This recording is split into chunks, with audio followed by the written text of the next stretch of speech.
Jadi HMI ini dia sejak awal berdirinya HMI ini dia ada tujuan yang dikenal dengan dua komitmen asasi. Yang pertama itu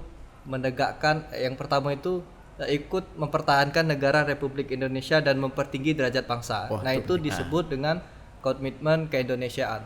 Nah, kalau yang komitmen yang kedua itu disebut dengan komitmen keislaman. Apa komitmen keislaman ini?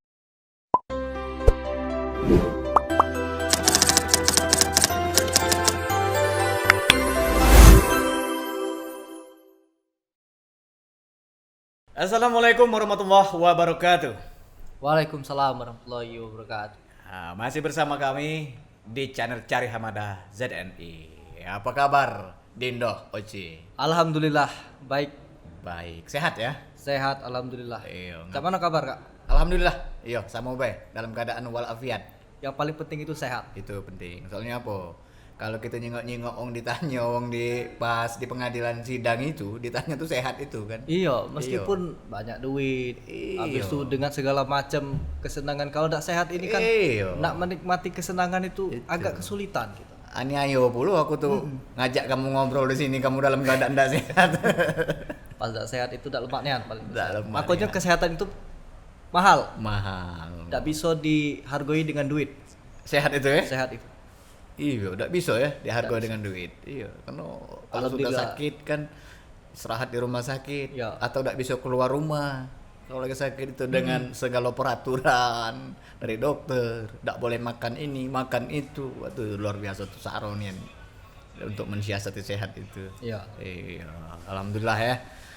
Ini Bang Oci, kita nih ngobrol bareng lagi. Ya, kemarin memang sudah kita ada beberapa yang kita obroli. Ya. Dan ini ada yang menarik yang pengen kami kulik lagi. Kemarin kita sempat ngobrol sama Bang Oci di beberapa sesi kan. Nah, di sesi ini aku pengen ngobrol santai lagi sama Bang Oci. Kelanjutan dari kemarin. Ya, mungkin ada pesan-pesan ataupun ada pengalaman seru yang wajib atau pacak ditonton oleh pemirsa di channel Cari Hamadah ZNI ini. Apa kegiatan sekarang Bang Oci? Nah, kalau kegiatan sekarang ini kan jadi kemarin alhamdulillah beberapa hari yang lalu beberapa hari yang lalu itu pelantikan kan. Jadi Oci ini diamanahkan ikut kepengurusan Batko HMI Subaksel. Batko HMI Subaksel. Nah, apa kepanjangan Batko itu? Badan Koordinasi Himpunan Mahasiswa Islam. Nah, jadi kan di organisasi Himpunan Mahasiswa Islam ini dia struktural organisasinya ada struktural organisasi ada struktur kekuasaan dan struktur pimpinan. Nah, struktur pimpinan organisasi HMI ini ada dari atas yang namanya Badan Pengurus Besar HMI. Nah, itu di pusat di Jakarta tempatnya. Nah, di bawah PBHM itu ada namanya Badan Koordinasi Himpunan Mahasiswa Islam, kepanjangan tangan dari PBHMI. Nah, dia ini menaungi kalau Subaksel, Batko HMI Subaksel itu menaungi 4 provinsi di seluruh provinsi. Menaungi seluruh cabang di 4 provinsi. Di 4 provinsi kan. Sumatera Selatan, habis itu Bangka Belitung, Bengkulu, sama Lampung. Oh, yang dinaungi oleh Batko di Sumatera Selatan ini. Seluruh yang kami ini jadi di Batko itu menaungi seluruh cabang yang ada di 4 provinsi ini tadi. Luar biasa berarti kan ruang lingkupnya itu kan. Iya. Ya, kemarin kan ini kan ngundang Kak Dedi juga datang kan. Alhamdulillah. Makasih udah datang. Iya, terima kasih juga diundang kan. Iya. Yang di Gria Agung itu kan. Ya, itu penting. Soalnya kan organisasi itu bagian gitu belajar dengan sistem ketatanegaraan kan. Mungkin cara kita berorganisasi inilah kita belajar kan. Ya. Di situ kemarin aku lupa tuh menyimak kamu tuh. Kalau tidak salah sempat di posisi mana tuh kamu kemarin tuh di pengurusan itu? Pemberdayaan umat. Di pemberdayaan umat. Pemberdayaan umat. Ya. Alhamdulillah dipercaya di itu kan. Di pemberdayaan umat itu. Itu luar biasa tuh. Nah, untuk mensiasat itu atau yang sudah jadi target sasaran nih untuk pemberdayaan umat, sudah ada visi misinya untuk melaksanakan daripada cita-cita itu sendiri untuk pemberdayaan umat khususnya. Nah, tentu kalau di bidang pemberdayaan umat itu dia fokusnya itu berkaitan dengan salah satunya mana kita mengembangkan kualitas SDM sumber daya manusianya ini khususnya untuk umat Islam itu tadi. Umat Islam. Ya, dan juga itu cak mano antar lembaga ada semacam komunikasi antar organisasi umat Islam. Kan ini banyak organisasi-organisasi Islam kan, contoh dari lembaga-lembaga yang misalnya PII, PMII, kami ini kan organisasi-organisasi Islam kan. Nah, tentu di situ fokus kami cak mana kita ini bangun komunikasi yang memang tujuannya untuk meningkatkan kesadaran dia sebagai umat Islam tadi. Untuk apa sih yang harus kita lakukan bareng-bareng supaya umat Islam khususnya ini ada kemajuan lah ke depannya untuk bangsa dan negara kita ini. Ya, saling berkoordinasi tadi kan. Saling koordinasi selain itu. Iya, itu dengan dibentuk badan koordinasi itu kan. Nah, di bidang PU ini juga dia harus memberikan gagasan-gagasan atau kontribusi terkait dengan persoalan-persoalan umat Islam khususnya kan. Jadi hadirnya Batko HM ini khususnya di bidang PU itu tuh untuk cari solusi, memberikan solusi gitu. Setiap HMI ini sendiri Dindo udah lama berdiri ya di khususnya di Indonesia ya, sudah ada di tingkat nasional ya. Benar. Jadi HMI ini dia sejak awal berdirinya HMI ini dia ada tujuan yang dikenal dengan 2 komitmen asasi. Yang pertama itu ikut mempertahankan negara Republik Indonesia dan mempertinggi derajat bangsa. Nah, itu disebut dengan komitmen keindonesiaan. Nah, kalau yang komitmen yang kedua itu disebut dengan komitmen keislaman. Apa komitmen keislaman ini? Komitmen keislaman ini menegakkan dan mensiarkan ajaran agama Islam. Nah, 2 komitmen asasi inilah yang mendasari pendirian HMI. Itu diprakasai oleh Lapran Pane pada tahun 1947. 1947 sudah berdiri HMI ini ya. 2 tahun setelah merdeka kan? Kemerdekaan. Wah, luar biasa ya. Nah, dan juga itu sebetulnya itu kan semacam bentuk kerasahan dari Lapran Pane sebagai pemerakas HMI ini, yang dia itu khususnya di dunia kampus, dunia pendidikan tinggi, dan khususnya lagi itu mahasiswa Islam. Nah, mahasiswa Islam ini aspirasinya itu tidak terakomodir sehingga dia mencoba menciptakan sebuah organisasi yang dinamainya HMI, yang itu untuk menampung aspirasi mahasiswa Islam pada saat itu. HMI sendiri ini apa dia nama panjang? HMI kan singkatan dia. Nah, apa nama panjang HMI itu? Himpunan Mahasiswa Islam. Himpunan Mahasiswa Islam. Himpunan Mahasiswa Islam. Jadi mahasiswa Islam itu terhimpun dalam satu wadah disebut HMI ini. Itulah ada tingkat-tingkatan yang kamu sebut disingkat tadi. HMI. Nah, itulah kegiatan-kegiatan selama beberapa hari kebelakangan ini. Yang Dindo laksana sekarang itu yang sempat beberapa waktu kami hadir itu kan, pas pelantikan pengurus badan koordinasinya itu kan. Luar biasa. Jadi tadi aku tuh agak mundur kalau nanya asal muasal daripada sejarah berdirinya HMI. Nah, terus ke posisi Dindo sendiri tadi, karena Dindo kan megang di pemberdayaan umat tadi, itu kan luar biasa. Maksudnya dengan sekarang kan dengan perkembangan zaman ya, mungkin tantangannya sangat banyak. Benar. Dan pergeseran nilai kan, pergeseran nilai yang terjadi dengan yang pasti khususnya bagi Dindo-dindo yang masih muda. Kalau kakak ini kan memang sudah muda, tapi alhamdulillah udah mata. Tetap kelihatan muda, Kak. Tetap kelihatan muda ya. Iya. Soalnya kamu tuh kan bergaulnya dengan anak-anak muda. Dengan anak-anak muda ya. Wong tuh tidak percaya kalau misalnya kakak tuh umurnya ulah tua sih. Taunya muda tuh lah, awet muda kan. Awet tua. Awet tua enggak tahu. Jadi tidak tua-tua, tuanya awet enggak. Iya. Jadi aku dulu sempat memegang sebuah filosofis bahwa usia boleh tua, jiwa harus muda. Semangat harus muda. Semangat harus muda. Jadi seperti itu. Kenapa aku tuh masuk di setiap lini pergaulan. Anak muda, orang tua. Nah, kalau menurut kami itu kan kita harus banyak-banyak cari suatu informasi.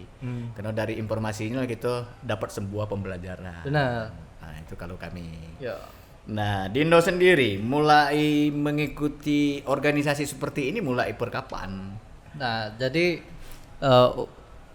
kuliah dari SMA itu selesai tahun 2013, terus kuliah di tahun 2014 itu kuliah di UIN kan. Nah, kuliah di UIN itu ngambil jalur SBMPTN. Kan kalau misalnya kita mau masuk perguruan tinggi itu atau masuk kampus itu harus melewati tes-tes kan.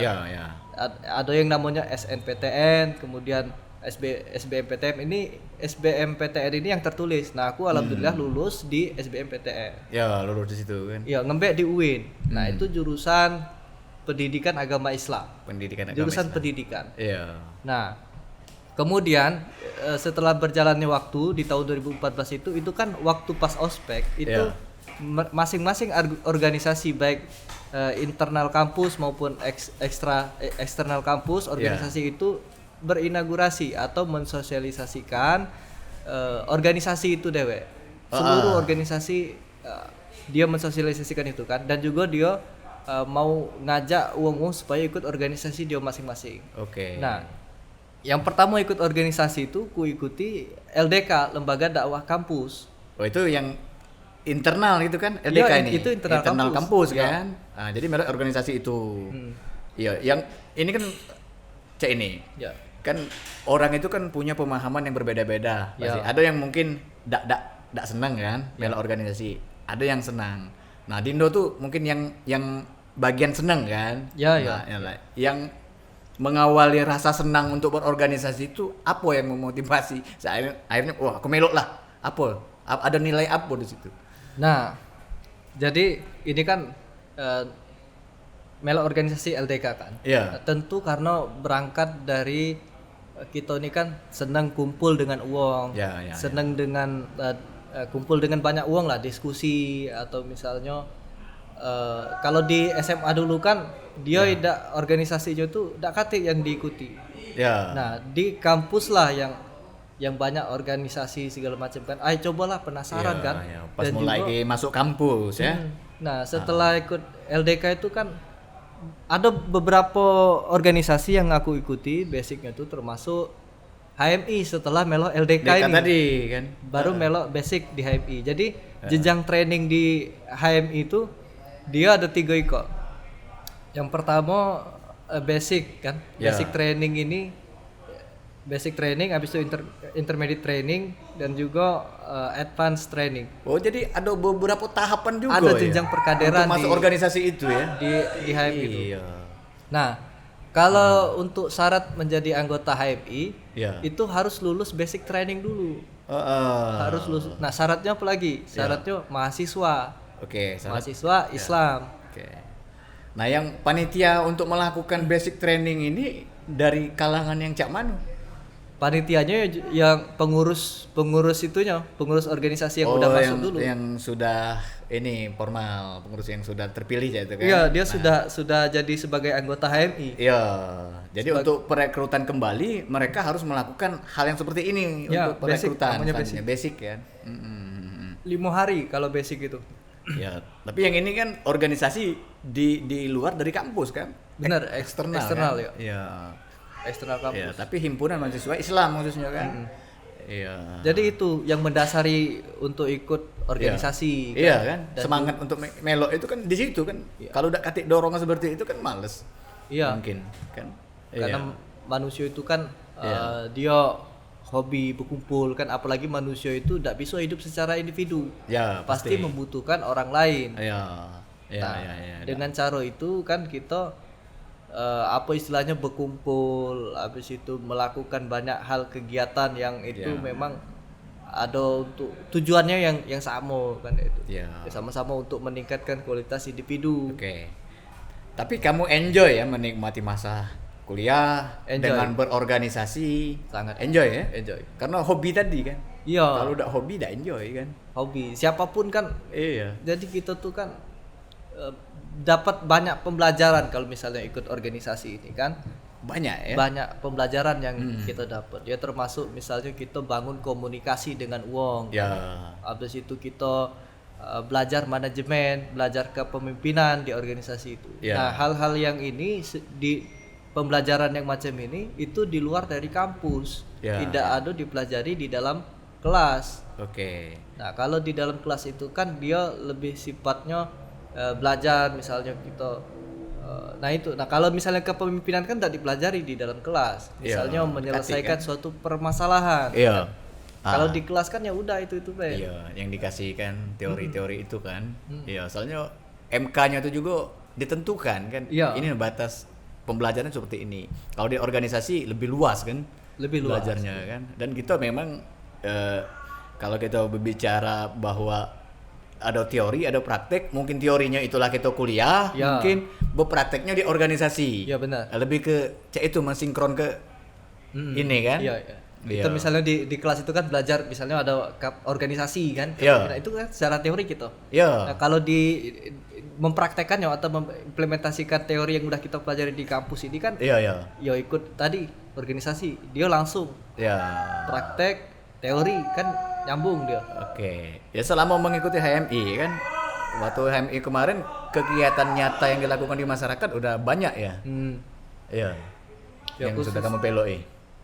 Khususnya kalau beberapa tahun kebelakangan nih, Ya. ini organisasi ini dia lebih fokus tentang perkaderan kan. Ya. Saat mana dia meningkatkan kualitas SDM Ya. di kualitas anggota HMI ini. Nah, memang sekarang ini kan HMI ini sudah banyak lupa diri, maksudnya tuh dia lebih tidak tahu nih arahnya nih kemana kayak. Iya. Padahal kan di pasal 4 anggaran dasar HMI itu konstitusi HMI pasal 4 itu tujuan dari HMI itu terbinanya Cita-citanya itu kan? insan akademis, pencipta, pengabdi yang bernapaskan Islam dan bertanggung jawab atas terwujudnya masyarakat adil makmur Iya. yang diridhoi Allah Subhanahu wa taala. Subhanallah. Nah, jadi Iya. pertama ini kita tuh membangun atau membentuk insan cita. Insan cita ini insan yang macam mana? Insan yang memiliki pengetahuan luas, insan akademis kan. Ya. Yang memiliki pengetahuan luas, ya jadinya kader HMI harus banyak baca buku, Iya, harus pasti itu. diskusi. Ya. 3 budaya yang harus dibangkitkan kembali itu. Membaca, menulis, berdiskusi. Nah, budaya itu kan. sebagai insan akademis tuh.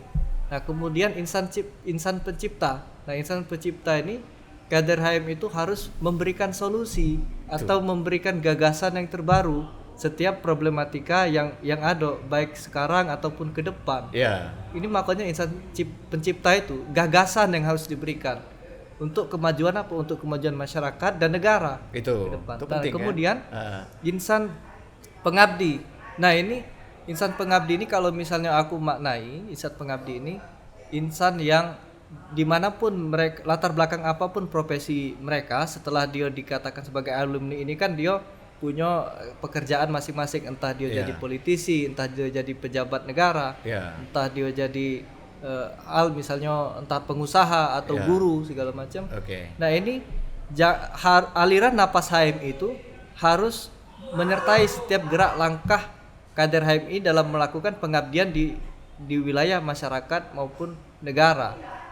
Nah, Itu kan. aliran napas ini harus. Aliran Aliran napas napas HMI itu yang mana sih? Iya, itu aliran yang penting kan. Paham enggak? Seluruh anggota itu paham enggak yang seperti Dindo sampaikan itu saat ini? Ini soalnya tapi basic tadi pasti sudah dikasihkan kan buat Iya. pembasican kan dari awal kan sudah di. Nah, itulah jadi itu yang maksud napas HMI itu Iya. ini tadi bernapaskan Islam.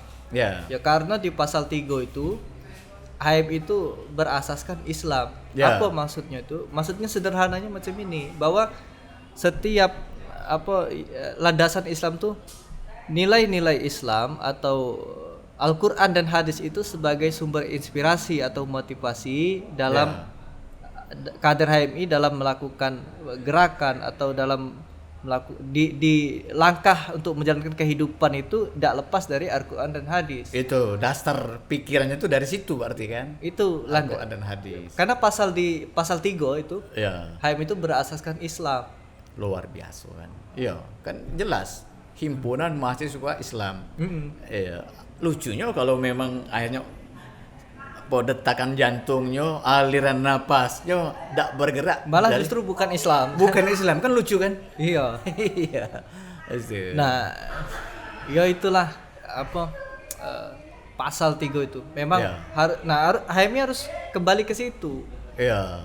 Makanya di lagu himne HMI itu kan turut Quran dan hadis jalan keselamatan. Jalan keselamatan. Itu bagian dari bait himne HMI. Himne HMI itu sering kali dinyanyikan oleh kader-kader HMI di acara-acara formal HMI. Ya. Pasti nyanyikan himne HMI. Setelah dia lagu Indonesia pasti himne HMI. Nah, itu sebetulnya memiliki makna yang dalam kan. Ya. Turut Quran dan hadis itulah jalan keselamatan, dan Rasulullah pun itu kan yang diwariskannya ke umat dia tuh apa? Ya. Al-Quran dan hadis. Al-Quran dan hadis. Bukan kekayaan, bukan dia kekuasaan yang diwariskannya itu kan? Ya. Cuman itulah aku diwariskannya Al-Quran dan hadis. Nah, karena ini sumber ilmu. Al-Quran dan hadis ini kan. Nah, sumber ilmu ini yang penting. Nah, sekarang kan macam ini. Nah, sekarang kader HMI itu seakan-akan dia tidak dekat dengan ulama. Nah, padahal ulama ini yang dekat dengan sumber ilmu tadi, karena ulama-ulama ini kan yang mempelajari Al-Quran dan hadis. Ya. Nah, harusnya dekat dengan ulama, belajar dengan ulama. Berarti PR-nya sekarang tuh itu kan, pekerjaan rumah untuk mengembalikan lagi harfiahnya sebagai anggota HMI ini ya jangan bergeser nilai-nilai yang awal tadi kan. Iya, sesuai dengan kita perjuangan HMI di masa awal kan. Masa awal kan. Di komitmen keislaman tadi. Ya. Komitmen keislaman tadi itu menegakkan dan mensiarkan ajaran agama Islam. Ya. Itu kan. Itu. Ya. Yalah, ya sebenarnya kita nih ngobroli permasalahan ini ya luar biasa. Tapi kadang-kadang kalau kita singgungkan dengan perpolitikan kadang-kadang ngeri-ngeri sedap Dindo. Ya. Tapi ya harapan kita mudah-mudahan pengurus di HMI itu ya benar-benar berdiri tegak sesuai dengan apa yang dicita-citakan oleh pendirinya HMI. Nah, kita jangan bergeser dulu dari situ. Apa sih cita-citanya? Dan seandainya memang ada hal-hal yang lain ya didiskusikan pasti kan. Ya pada prinsipnya mungkin seperti ini. Umpama kita ke penyelenggara negara dalam hal ini pemerintah kan. Ini kan organisasi kan sudah besar kan sampai tingkat pusat kan. Seandainya apapun itu yang sudah dilaksanakan oleh pemerintah yang sudah kita anggap benar kan itu harus dukung berarti kan. Mitra. Nah, iya, karena kita sebagai mitra kan. Nah, kalau memang ada kebijakan yang masih belum sesuai, berarti kita harus mengkritisi kan.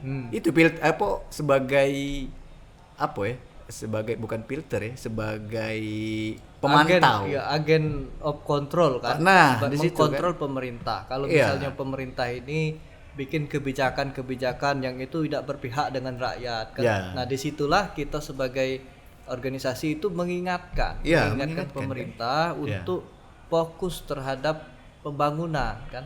Fokus terhadap jangan bikin kebijakan-kebijakan itu yang dia justru mencederai rakyat ini. Itu. Ya harus bikin cak mana kalau misalnya mereka melakukan penyelewengan itu. Ya tentu kita kan pemuda ini mengingatkan, mengkontrol, mengawasi pemerintah. Nah, kalau misalnya tidak kita kan siapa lagi kan? Iya, siapa lagi kan? Itu. Ini Dindo, sepanjang perjalanan HMI ini kan sudah lama. Kalau di Palembang ini udah berkembangnya mulai tahun kapan? Kan kalau tahun 1947 itu di pusat, tingkat pusat. Nah, terbentuknya di Palembang sebagai apa? Cabang ya, di Palembang nih. Iya, sebagai cabang. Cabang itu tahun berapa HMI itu berdiri di Palembang? Nah, aku kalau ini agak-agak lupa ingat-ingat kan. Itu sekitaran 1954 kalau tidak salah. Iya. Kalau tidak salah 1954 ini. Sudah ada di Palembang. Sudah di Palembang kan. Nah, itu pendirinya itu Dahlan Husein. Di Palembang ini di Palembang ini. Iya. Dan dia itu termasuk Dahlan Husein ini termasuk pendiri awal HMI karena dia kuliah di mana di Jogja kan. Itu ketemu sama Lala Pranpani yang dia sebagai pemerakas HM itu. Jadi beliau ini adalah pendiri awal di tingkat pusat, berhubung belum ada pengurus di tingkat cabang, jadi beliau bergeser ke cabang. Waktu dia selesai kuliah kan balik ke Palembang tuh. Mendirikan HMI. Dia ikut kan, mengembangkan cara ide berpikir tadi. Cak mana ada organisasi, ada sebuah kelompok, akhirnya diajak sama-sama memikirkan tentang kontrol untuk pelaksanaan daripada amanat undang-undang khususnya penyelenggara negara gitu. Itu luar biasa kan cita-citanya. Iya. Nah, tinggal sekarang tuh pengaplikasian pengurusan yang ada sekarang kan. Iya. Ya, tapi kita juga itulah PR, maksud kakak tadi kan PR. Benar. PR terbesar kita tuh kan seperti itu. Ya mudah-mudahan ya pengurusan sekarang kan bisa mencerna dan memahami. Memberikan perubahan yang terbaik lah. Itu perubahan ke depan yang lebih baik itu. Dan sejauh ini mungkin ya banyak juga kan kader-kader atau yang sudah alumni dari HMI yang sudah jadi pejabat kan? Iya banyak. Nah kan luar biasa kan? Di seluruh aspek, ada yang jadi pengusaha, ada yang jadi politisi kan? Iya. Bahkan ada juga yang jadi ulama. Iya. Kader-kader HMI. Karena kan sudah lama 54, berarti kan udah melahirkan kan? Iya. Sedang melahirkan kader yang melok melaksanakan menyukseskan penyelenggaraan negara kan. Iya. Kontribusi terhadap negara ini ada kontribusi HMI terhadap kemajuan negara ini. Iya. Ya banyak juga yang alumni HMI itu sekarang dia di kementerian kan, ada jadi menteri. Tingkat kementerian kan masuk jajaran bantu menteri. Pelaksanaan pemerintahan kan. Iya. Nah itu penting itu. Soalnya gini Dindo. Kita ini kan kadang-kadang ya mohon maaf ya dengan kawan-kawan yang juga mungkin ya sudah selesai belajar keluar dari dunia kampus dan terjun ke masyarakat langsung sekarang kan kadang-kadang seperti ini yang terjadi. Jadi aku sekali lagi minta maaf dengan kawan seluruh pemirsa di Cari Hamadas NI seperti ini ya. Kalau salah kritisi ya. Iya. Kita ini kadang melahirkan diri kita itu setelah kita keluar dari dunia kampus, cepetnya kita ini jadi pengamat. Cak mana tuh? Cepet nian jadi pengamat. Jadi kan yang namanya pengamat itu dia mengamati dan akhir mengomentari kan. Iya. Cuman pengamat kan. Cuma jadi pengamat. Iya. Ngamati mengomentari. Indonesia tuh banyak tuh jadi pengamat itu. Iya. Bukan jadi expert kan atau ahli Itu kan. Itu sedikit yang jadi ahli ini. Iya. Kan sebenarnya kan bukan seperti itu yang dipengen oleh setiap produk kampus itu kan. Iya. Jadi kalau bisa kita tuh jangan cuma jadi pengamat mengomentari, kan harus tawarkan solusi kan. Ya. Solusi. Itu yang penting, poin pentingnya di situ tuh. Iya. Itu maksud kakak itu kan. Nah dengan hal yang seperti ini tadi yang barusan aku omongi, sudah terpikir loh dari insan-insan khususnya di HMI itu mensiasati apa yang kekhawatiran yang barusan aku sampaikan itu. Sudah sempat belum kamu bahas gitu. Nah, jadi sesuai dengan tujuan HMI tadi kan? Ya. Tujuan HMI itu dia membentuk insan cita. Insan cita itu insan yang Cak Mano kan. Insan cita itu insan yang tadi ku sebut tadi, dia harus memiliki wawasan yang luas. Ya. Tentu wong nak jadi ahli itu kan harus punya wawasan yang luas. Harus. Ya. Nah, harus seluruh secara pemahaman itu harus komprehensif. Ya. Nah, misalnya dia dia jurusan apa itu kan? Dia harus mengerti secara komprehensif berdasarkan bidang keilmuan dia kayak itu. Sistematis. Ya. Nah, kemudian tadi kan selaras itu. Dia harus sebagai insan pencipta. Artinya apa? Dia harus melahirkan gagasan-gagasan pembaharuan, gagasan-gagasan yang baru yang itu untuk kepentingan masyarakat, kepentingan negara, untuk kemajuan negara. Ya.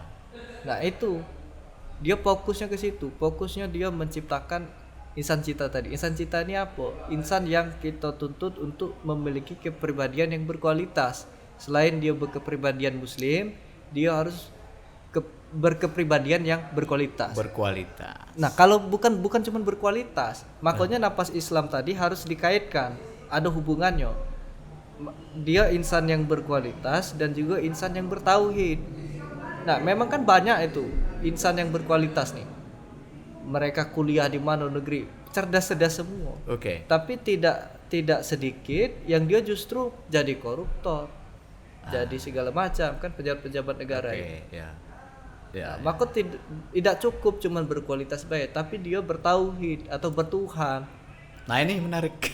Nah, makanya itu tadi Ya. di kader HMI ini kan pesan dari Laporan Pani tidak salah. Setiap Ya. dimanapun wilayah atau ladang pengabdian kader-kader HMI itu, napas Islam itu ini harus mewarnai aliran napas HMI itu. Oke. Ya, terima kasih Dendro. Ya, dengan informasi yang sangat luar biasa ini. Siap. Ya. Aku pengen di kesempatan ini Dindo ada closing statement untuk seluruh pemirsa tentang masalah HMI ini. Ya, oke. Kita jumpa lagi dalam mungkin yang waktu yang lain, tapi ya coba closing statementnya cak mana untuk pesan-pesan kawan-kawan mungkin yang sudah ada di organisasi ini ataupun yang pengen. Ya. Ya. Jadi yang penting itu kita harus ingat kembali kita perjuangan HMI itu. Ya. Kita perjuangan HMI ini apa sih yang jadi apa? HMI ini berjuang untuk siapa kan? Ya. Ini kita harus memiliki kesadaran ini. Berjuang untuk siapa? Ngapo harus berjuang? Nah, makanya harus kembali ke kita perjuangan HMI. Ya. Nah, berjuangnya ini untuk siapa? Itu yang paling penting. Nah, kalau misalnya ini kita perjuangan HMI ini disadari oleh seluruh anggota atau kader HMI yang sekarang baik di jajaran PBHMI, Batko, cabang sampai di tingkat komisariat kan. Ya. Nah, ini tentu ini dapat tercapai gitu tujuan daripada pendiri HMI itu Dewe. Oke. Dapat tercapai pasal 4 itu yang tujuan HMI itu. Iya, tujuan kan? Tujuannya itu. Iya, berarti kita tuh harus yang digapai itu adalah tujuan. Ya tujuan Harus kalau punya tujuan kan? karena itu Iya. berorganisasi kan. Iya. Kalau misalnya ikut organisasi punya tujuan dewek, tujuan yang lain yo Iya, tujuan pribadi. tujuan pribadi. Iya, secara gerak pribadi kan. Ya tinggal mensiasat itulah pintar-pintar kan. Oke, sekali lagi kami ucapkan terima kasih kepada Dindo Oji. Makasih kembali. Iya, yang sudah hadir. Dan juga terima kasih kami ucapkan kepada seluruh pemirsa di channel Hamar ZNI. Tunggu terus kami di pertemuan berikutnya. Mudah-mudahan kami selalu memberikan informasi, inspirasi untuk kawan-kawan galo-galo. Salam rakyat Salam biasa. rakyat biasa. Oke, assalamualaikum warahmatullahi wabarakatuh. Waalaikumsalam.